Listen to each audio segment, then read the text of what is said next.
नमस्कार साथियों, स्वागत है आपका द पल्लवी एकेडमी में। और मैं पल्लवी गौड़ एक बार फिर से आपके बीच में उपस्थित हूँ एक नए टॉपिक के साथ में। तो बच्चों, आज मैं आपके सामने कक्षा 10 क्षितिज भाग 2 के प्रश्नों के बड़े ही सरल शब्दों में और संक्षिप्त रूप से उत्तर देने वाली हूँ। तो आप मेरी इस वीडियो को अंत तक देखें और बड़े ही ध्यान से देखें। हाथ में अपने कॉपी, पेन और क्षितिज की पुस्तक रखें। मैं जैसे जैसे प्रश्नों का उत्तर बताती जाऊँ, आप उन्हें नोट करते जाएं। और मेरी वीडियो पर आगे बढ़ने से पहले जल्दी से मेरे चैनल को सब्सक्राइब कर लें, मुझे ढेर सारे लाइक कर लें और बच्चों शेयर अवश्य करें। तो चलिए अब हम अपने पाठ की ओर बढ़ते हैं। तो बच्चों, आज हम आत्मकथ्य पाठ के प्रश्नों को हल करेंगे। तो आप जल्दी से अपनी किताब में से आत्मकथ्य पाठ निकालें और प्रश्न क्रमांक 1 देखें। कवि आत्मकथा लिखने से क्यों बचना चाहता है? इसका उत्तर है, कवि अपने जीवन के दुख, संघर्ष, कमजोरियों और असफलताओं को दुनिया के सामने प्रकट नहीं करना चाहता, इसलिए वह आत्मकथा लिखने से बचना चाहता है।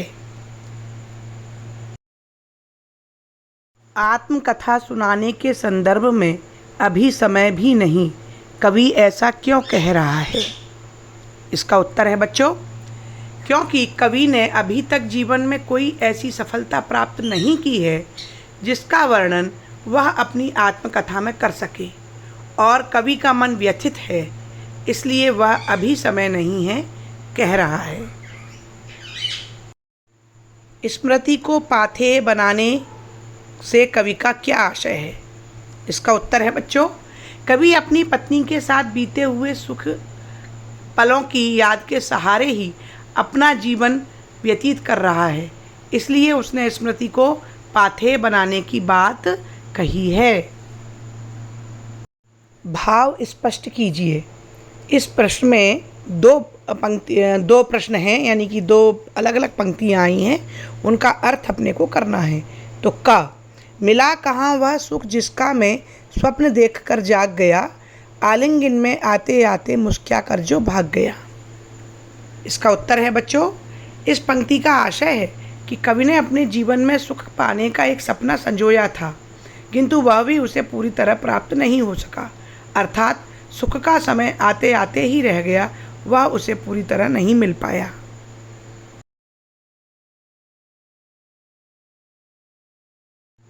खा जिसके अरुण कपोलों की मतवाली सुंदर छाया में अनुरागिनी उसा लेती थी निज सुहाग मधुमाया में।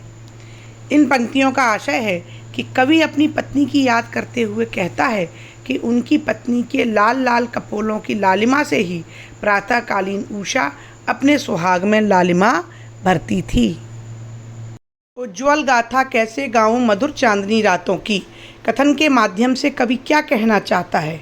तो बच्चों, इसका उत्तर है, अपनी पत्नी के साथ बिताए चांदनी रातों में वे सुखद क्षण कवि के लिए अति पवित्र और व्यक्तिगत हैं, जिन्हें वह पूरी दुनिया के आगे व्यक्त करने में सहज नहीं है, इसलिए वह ऐसा कह रहा है।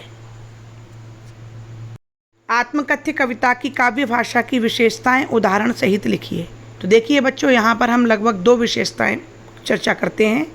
नंबर 1, कवि ने प्रकृति का मानवीकरण किया है, जैसे अनुरागिनी उषा लेती थी निज सुहाग मधुमाया में। और नंबर 2 विशेषता है प्रश्नात्मक शैली का प्रयोग, जैसे उज्ज्वल गाथा कैसे गाऊं मधुर चांदनी रातों की, अथवा छोटे से जीवन की कैसे बड़ी कथाएं आज कहूँ। तो ये 2 विशेषताएं। इसके अलावा खड़ी बोली का प्रयोग भी एक विशेषता है।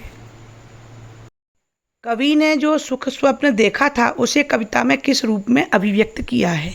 तो बच्चों, यहाँ पर आपको अपनी कविता की 2 पंक्तियाँ लिखनी होंगी। वे पंक्तियाँ हैं, मिला कहाँ वह सुख जिसका मैं स्वप्न देखकर जाग गया, आलिंगन में आते आते मुस्कुरा कर जो भाग गया। तो इस प्रकार से मैंने यहाँ पर आपको इस पाठ के प्रश्नों के संक्षिप्त उत्तर दिए। इस प्रकार से आप आगे की वीडियो देखते रहिए। मैं इसी प्रकार से अपने अगले वीडियो में किसी और नए पाठ के प्रश्नों के उत्तर या संक्षिप्त सार प्रस्तुत करने वाली हूँ। और मेरी सभी वीडियो से जुड़े रहने के लिए जल्दी से आप मेरे चैनल को सब्सक्राइब करें, मुझे ढेर सारे लाइक करें और शेयर अवश्य करें बच्चों, जिससे कि और भी ज़्यादा बच्चे इन पाठ के प्रश्नों से लाभान्वित हो सकें। आपके उज्ज्वल भविष्य के लिए बहुत बहुत शुभकामनाएं। धन्यवाद।